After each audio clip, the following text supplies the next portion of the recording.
ve yine yollardayız. Bu sefer sizi nereye götürüyorum? Hemen açıklıyorum. Bu arada Koçare'yi gezmeye devam ediyoruz. Çakırpeyli Pazarı'na gidiyoruz. Burası bayağı ünlendi son dönemlerde. Millet hafta sonları toplanıp böyle ailecek veya arkadaşlarıyla Çakırpeyli Pazarı'na gidiyorlar. Bu da ayrı bir aktivite oldu. Madem buraya kadar geldik, Çakırpeyli Pazarı'nda görmeden gitmeyelim dedik. Biz gittiğimizde pazar günüydü. Yanılmıyorsam çok da emin değilim. Pazar günleri kuruluyor bu pazar. Hadi gidelim.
İşte geldik.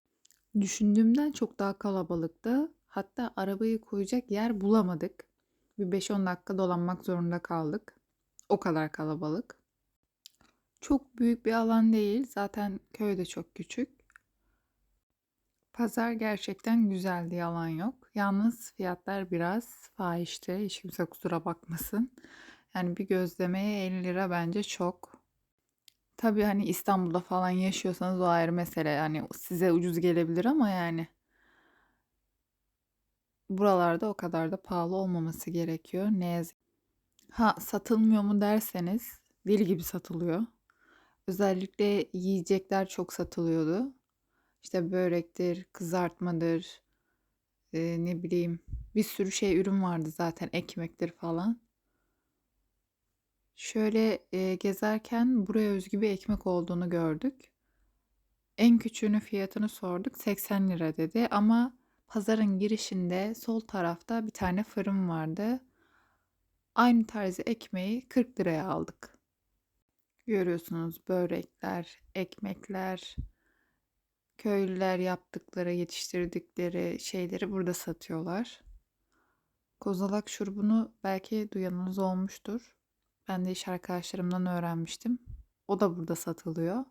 Öksürüğe falan çok iyi geliyormuş. İyi balgam attırıyor demişlerdi. Neyse, şimdi pisleşmeyelim.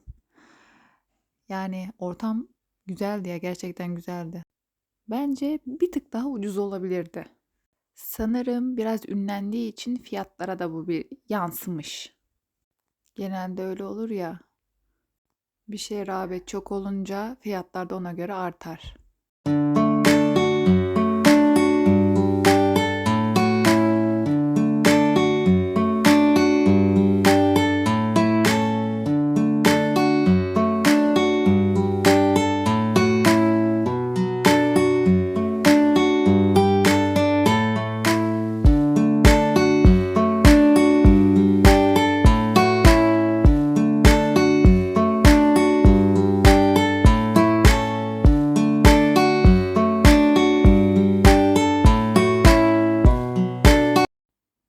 en çok beğendiğim stand burası oldu. El yapımı bebeklerin satıldığı. Çok da güzel yapmışlar, ellerine sağlık.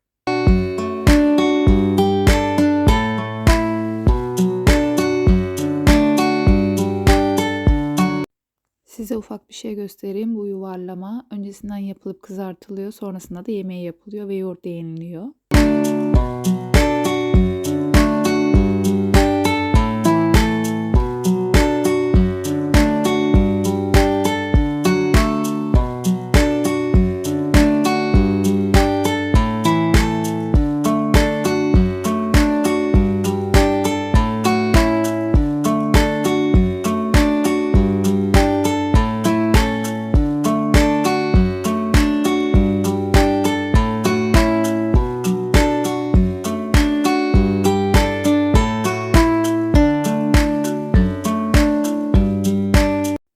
Bu stand da çok güzeldi. Hepsi el emeği, göz nuru.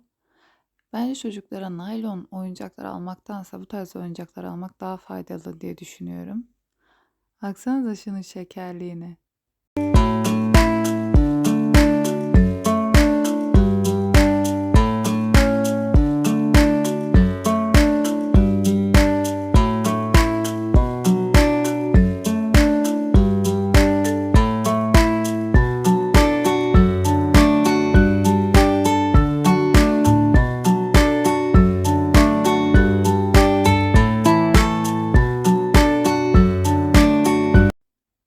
Bakın size bahsettiğim ekmekler bunlar. En küçüğüne 80 lira dedi.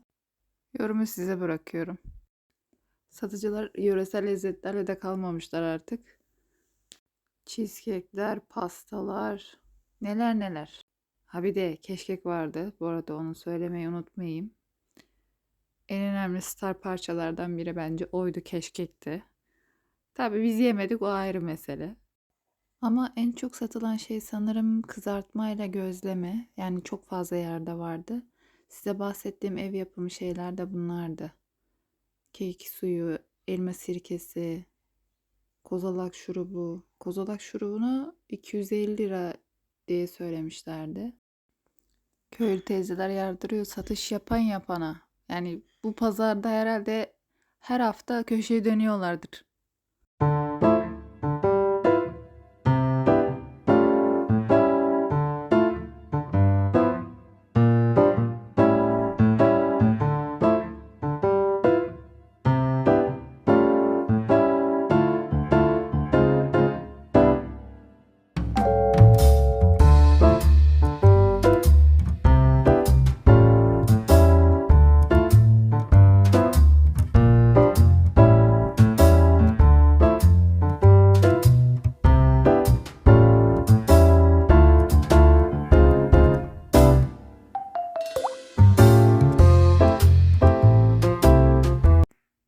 Artık pazarın sonuna geldik. Burası da bir leylek yuvası. Her tarafta leylek yuvası vardı bu arada. Neyse, kendinize iyi bakın. Gelecek hafta görüşmek üzere. Hoşça kalın.